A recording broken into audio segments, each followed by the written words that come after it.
જય ભીમ સાથીઓ, હું કલ્પેશ પરમાર, પ્રમુખ જનતા સેના ગુજરાત.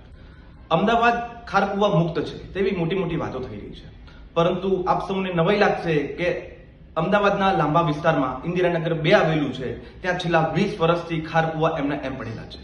ખારકુવાના કારણે ગટર વારંવાર ઉભરાય છે, ગંદકી જબરજસ્ત થઈ રહી છે, જ્યાંની ગંદકીનું સામ્રાજ્ય થઈ રહ્યું છે.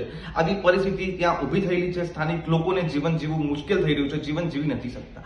આ બાબતને ગંભીરતાથી સ્થાનિક લોકો સાથે ઘણા બધા આગેવાનોએ પણ વારંવાર છેલ્લા 1 વર્ષથી અંદાજે દક્ષિણ ઝોનની ઓફિસ મણિનગર એએમસી ખાતે આવેલી છે, ત્યાં વારંવાર લેખિત મૌખિક રજૂઆત કરી, પરંતુ એઝ યુઝ્યુઅલ દક્ષિણ ઝોન જે એએમસીની ઓફિસ છે તેના પેટનું પાણી નથી હલી રહ્યું. લોકો જીવન કેવી રીતે જીવે? આટલી ગરમી છે, એએમસી ગવર્મેન્ટ સારા કાર્યક્રમ આપે છે કે ગંદકીથી દૂર રહેવું જોઈએ, ગંદકીમાં આ કરવું જોઈએ, પેલું કરવું જોઈએ, પરંતુ જે પરિસ્થિતિ તેમની સામે છે, આંખ સામે છે, તેને સોલ્વ કરવા માટે કોઈ એક ડગલું ભરવા માટે તૈયાર નથી.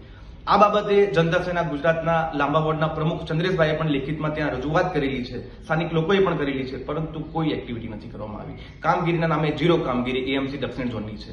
આ બાબતે જનતા સેના ગુજરાતના પ્રમુખ તરીકે હું કલ્પેશ પરમાર આવતીકાલે તારીખ 20 મે 2024ના રોજ દક્ષિણ ઝોન એએમસીની ઓફિસ મણિનગર ખાતે સવારે 10:30 વાગે આવેદનપત્ર આપવા જવાના છીએ.